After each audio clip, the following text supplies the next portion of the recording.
Israel को अब तक का सबसे बड़ा झटका लगा है। इज़राइल का फ्यूचर प्लान फेल होकर रह गया है। इज़राइल को ये सेटबैक ऐसे वक्त में लगा है जब वो वेस्ट बैंक पर कब्ज़ा करने की प्लानिंग कर रहा था।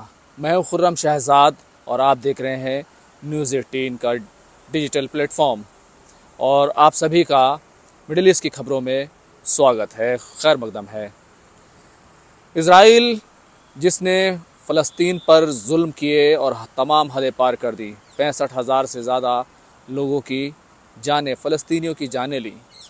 इज़राइली भी काफ़ी तादाद में इस पूरी जंग के बीच में वो भी मारे गए, लेकिन इज़राइल गज़ा को मलियामेट करने में कोई कमी नहीं कर रहा था। नॉर्थ गाज़ा का तो इज़राइल ने बिल्कुल बर्बाद करके रख दिया, उसका बुरा हाल कर दिया, उसको रेत का ढेर बनाकर रख दिया। और अब जो इज़राइल की फ़ौज है वो ज़मीनी कार्रवाई करते हुए गाज़ा सिटी पर हमले कर रही है। लोग पलायन कर रहे हैं, फ़लस्तीनी नॉर्थ गाज़ा छोड़कर साउथ गाज़ा जा रहे हैं। तो ये जो तमाम चीज़ें चल रही थी उसके बीच जो इंटरनेशनल लेवल पर जो तमाम सरगर्मियाँ हुई और संयुक्त राष्ट्र यूएन से लेकर जो जनरल असम्बली हुई और जो ख़ास तौर से मगरबी ममालिक जो हैं, जो वेस्टर्न कंट्रीज़ हैं, चाहे वो फ्रांस हो, चाहे वो इंग्लैंड हो और पुर्तगाल, ऑस्ट्रेलिया जैसे मुल्क हो, तो ऐसे 10 देशों ने इसी बीच में फ़लस्तीन को एक स्टेट के तौर पर रिकग्निशन दी। तो ये तमाम झटके पर झटके इज़राइल को लग रहे थे और अगर देखा जाए तो इज़राइल इन झटकों से इसलिए परेशान नहीं हो रहा था क्योंकि उसको अमेरिका की हिमायत मिली हुई थी। लेकिन अब जो हम आपको ख़बर बताने जा रहे हैं वो ख़बर ऐसी है कि इज़राइल पूरा हिल कर रह गया है, क्योंकि ख़ुद अमेरिकी प्रेसिडेंट डोनाल्ड ट्रंप ने ये कहा है कि बहुत हो चुका, अब रुकने का वक्त है। और डोनाल्ड ट्रंप मिडिल ईस्ट को लेकर जो ऑर्डर्स हैं उन पर साइन कर रहे थे, उस वक्त उन्होंने जर्नलिस्ट के सवालों के जवाब में कहा कि हाँ, अब बहुत हो गया और अब रुकने का वक्त है। गाज़ा को तो इज़राइल ने बर्बाद कर दिया, लेकिन वेस्ट बैंक पर हम इज़राइल को कब्ज़ा करने की इजाज़त नहीं देंगे।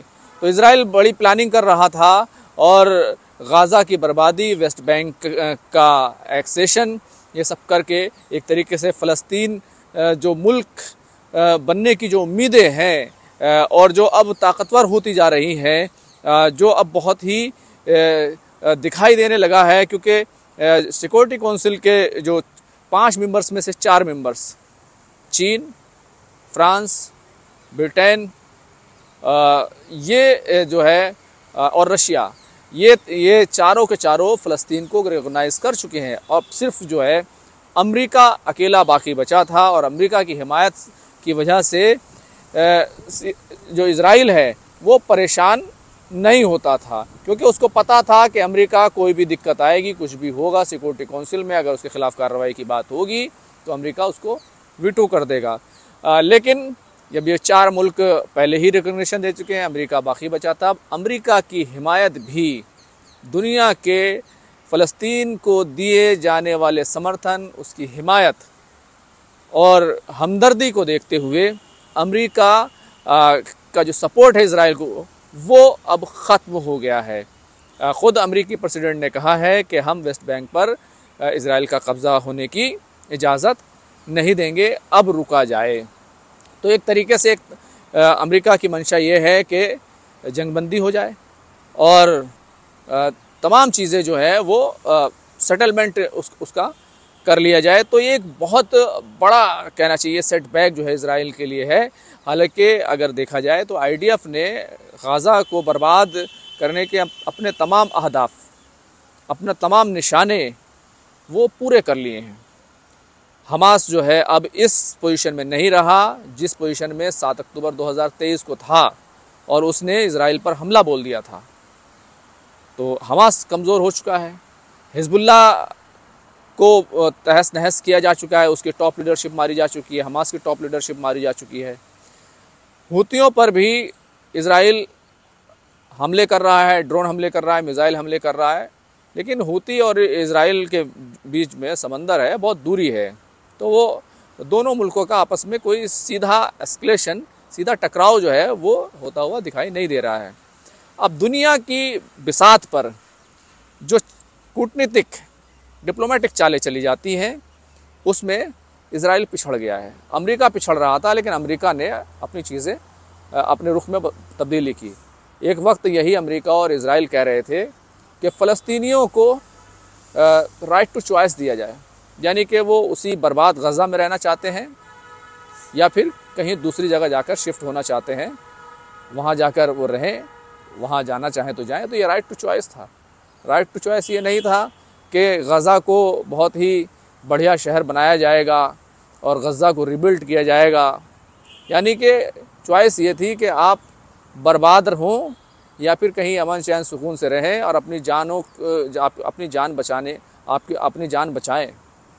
तो एक तक ये तमाम बातें हो रही थी। और अब जो संयुक्त राष्ट्र का यूएन का यूनाइटेड नेशन का जो इजलास हुआ और उससे पहले जिस तरीके से मगरबी देशों ने, पश्चिमी देशों ने फ़लस्तीन को रिकग्नाइज़ किया, हिमायत की, और एक बड़ी बात और ये भी है, जर्मनी जो हमेशा से इजराइल का सपोर्ट करता है, जर्मनी ने इजराइल के मामले में जो फ़लस्तीन को लेकर तमाम